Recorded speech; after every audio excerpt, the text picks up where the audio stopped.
manugang and biyanan, it's very close kasi makikita mo nag-iiyakan sila. So makita mo yung closeness nila sa isa't isa. They really love each other.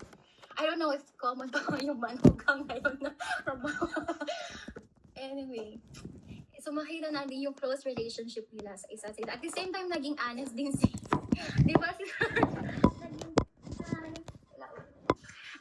naging honest din si Naomi sa kanila na bumalik na lang kayo doon kasi parang syempre gusto niya mas maging okay pa yung future nila. So yung isa, si Orpah, bumalik siya sa Moabite. But then, si Ruth, hindi siya bumalik. Sabi niya, don't urge me to go. I will be with you. Where you go, I will go. Your God will be my God. Your people will be my people. Sabi ni Ruth. So sa pagkakasabi niya, we can see how faithful she is to her mother-in-law, how loyal she is sa kanyang biyanan. Pero pakikita pero much better pa kasi sabi niya, your God will be my God. So that by her saying that, I would say that she wants Naomi's God. She has that desire in seeking God, or probably she already started to believe. Paano ko nasabi? Kasi sabi niya doon sa last part, sabi niya, parusahan nawa ko ng Panginoon kung makihiwalay ako sa during that sa passage na nakita ko na she believes in Naomi. She wants Naomi's God. And to the point na iiwan niya yung mismong land kung saan siya accepted, kung saan comfortable siya sa Moab. Iiwan niya yung family niya, yung lahat. At pupunta siya into lugar na kaaway nung place niya. And at the same time, wala siyang future doon. Sinabi na nga ni Naomi, hindi niya alam. Pero hindi yun inintindi ni Ruth. Sabi lang niya, where you go, I'll go. Your God will be my God. Your people will be my people. So yun lang sinabi ni Ruth. She's willing to leave behind everything, comfort life, and pupunta siya to a place of unknown, probably because she has faith in Naomi's God. Because sabi niya, your God will be my God, and the news. So parang yun nakita ko dito. She has faith with Naomi. She has a seeking heart with the God of Naomi. Ayan, so, ano pa yung makikita natin dito about, so, halos lahat tayo, hindi naman halos, pero karamihan sa atin makaka-relate kay Ruth, di ba? Kasi we're our immigrant here. And language na lang medyo mahirap na pag nagstay ka sa ibang place. Pero hindi yun naging hadlang kay Ruth. She really wants to go to Israel with Naomi. She wants with Naomi.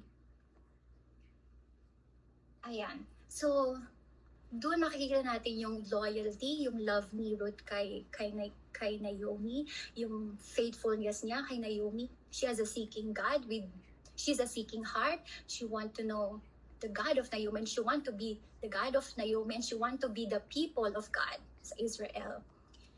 And so chapter 2 naman, hindi natin sa binasa, i-summarize ko na lang. So chapter 2 is dun na yung pumunta na sila sa Israelites, tapos makikilala na ni Ruth si Boaz. So paano? So nakapagpa siya si Ruth na pumunta siya sa bukid upang mamulot ng mga nalalaglag ng mga tagapag-ani. So nagpunta siya doon. Tapos nagkataon na doon siya sa bukid na kung saan ang may-ari is si Boaz. Is it a coincidence? I don't think so. Walang coincidence kay God. He planned it. Anyway, so sabi ni Boaz, hala, sino yung dalagang yan? Sabi niya ganyan. So sabi nung utosan niya, ay, yan yung sumama kay Ruth from Moab. Sabi niya ganyan. Nagpaalam siya sa akin kung pwede daw siyang mamulot ng mga nalalaglag sa mga nag-aani, tapos pinayagan siya. Tapos sabi niya, actually nag-work na siya hanggang morning, tapos ang pahinga lang niya pag kumakain siya. So na-impress si Boaz because isang Moabite na hindi naman Israel, ganyan, iniwan niya yung mga kadugo niya para sumama sa hindi naman niya kadugo. And then maging alien siya doon, tapos widow pa siya. Sa Israel, widow, hindi mahirap din ang buhay ng widow, ganyan. Pero hindi niya nga inintindi. So, na-impress din si Boaz. So, sabi niya, anak, dito ka lang sa bukid ko mamulot, ha? Huwag ka nang lumipat. Tapos sinabihan din niya na pwede siyang kumain or uminom, pwede siyang sumama sa mga utusan ni Boaz. And to cut to story short yun, nakilala niya si Boaz sa chapter 2. And then, bumalik siya sa bahay nila. Tapos ang dami niyang dala, ang dami niyang napulot. So half of sack yung napulot niya. Tapos sabi ni Naomi, anak, saan kang bukid na mulot? Sabi niya ganyan. And then sabi niya, sa bukid ni Boaz. Tapos sabi ni Naomi, si Boaz, isa siya sa malapit nating kamag-anak. So sa chapter 2, makikita natin, first, yung initiative ni Ruth na mag-work. Kasi hindi naman dapat, but she has the initiative to work to help na mag-provide sa pangailangan nila ng kanyang biyanan. And at the same time, sa pag-work niya, she's hardworking. From morning hanggang evening nag-work siya para lang may makain sila ni Naomi. Kasi wala namang magpo-provide sa kanila, di ba? And if come to think of it, she's a foreigner, so she has that boldness. Malakas ang loob niya to go to a place. Pero nagpaalam din naman siya, so makita din natin yung kindness niya. To go to a place para lang makakuha sila ng pagkain. Ayan, so sa chapter 2, I would say that she has initiative, she's hardworking, she has a kind heart. She is really a noble woman. So sa chapter 3 naman, dun na yung may hiniling si Ruth kay Boaz. So sa chapter 3, si Naomi, yung biyanan niya, sabi niya, anak, mag-asawa ka para sa ikabubuti mo. Tapos nagbigay siya ng instruction. Ito naman si Naomi, si Ruth, nag-obey lang siya. Walang doubt, walang paano, walang question. She just obeyed it.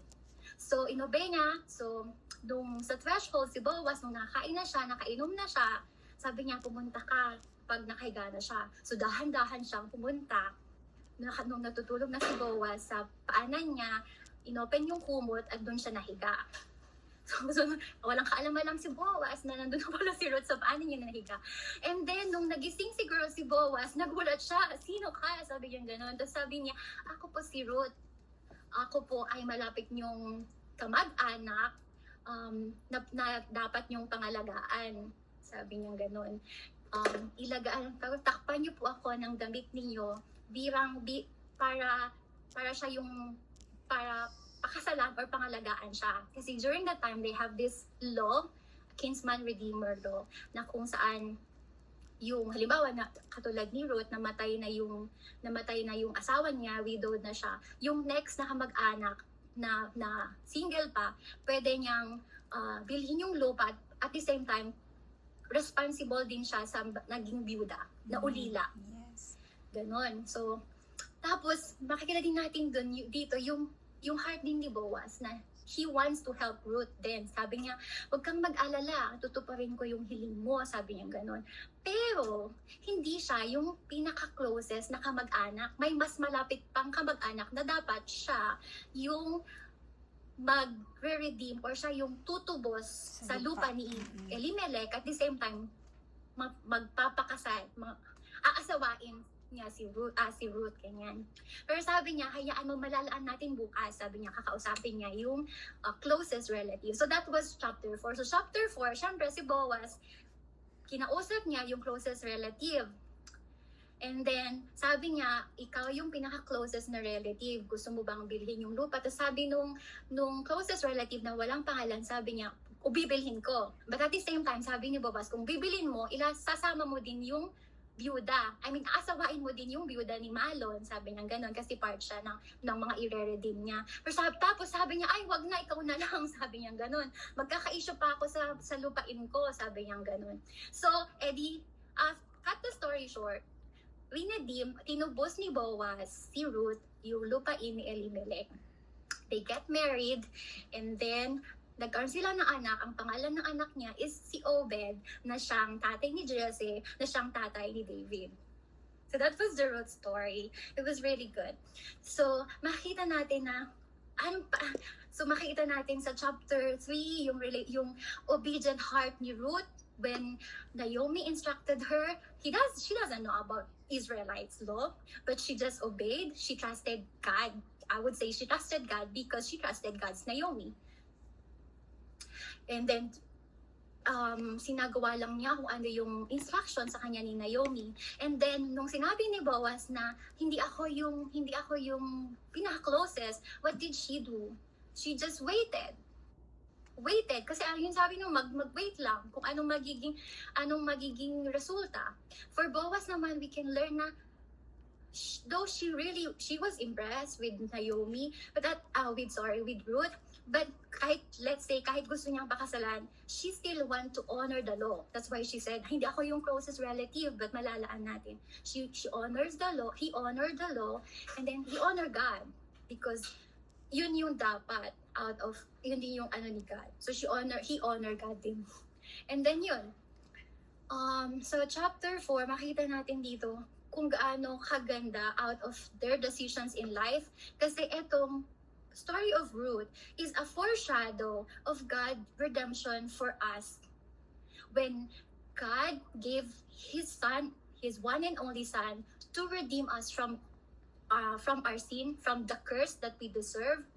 Si Jesus, yung naging greatest and ultimate kinsman redeemer natin na tumubos sa ating mga kasalanan, sa atin na we deserve the wrath of death. But because of Jesus' blood and sacrifice, what happened?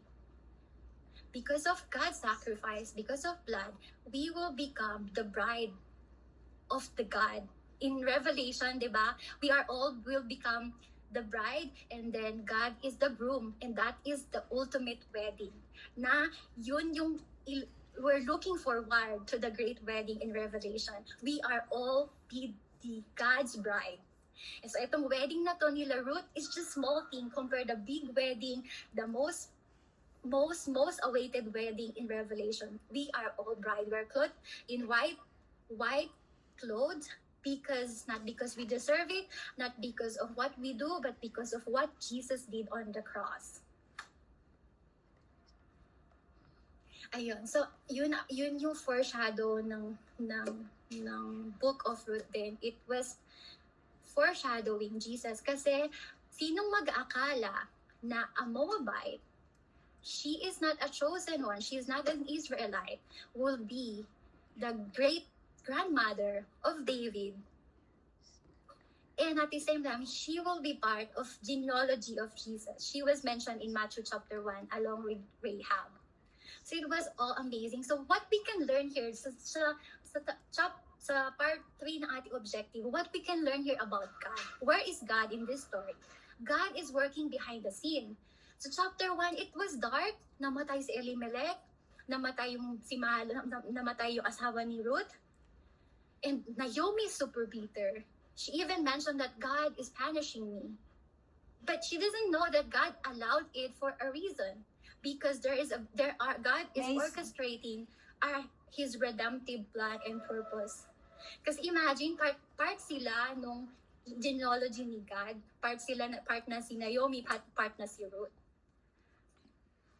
So, ang galing lang. And then, paano ba natin makikita si God dito? Bawat scene, God is working on them. Even their decision, their obedience, God is working behind the scene. So, what we can take from that, ganun din tayo. There are times that God allowed yung trials, challenges sa buhay natin. Sometimes, God allow denial sa buhay natin. Or sometimes, we are in pain or suffering from something and God allowed that. Maybe during the time we don't understand why. Hindi natin alam bakit po Lord God inalaw mo to. But out of that, maybe or probably God is working for a good plan or a better plan. Diba Romans 8:28?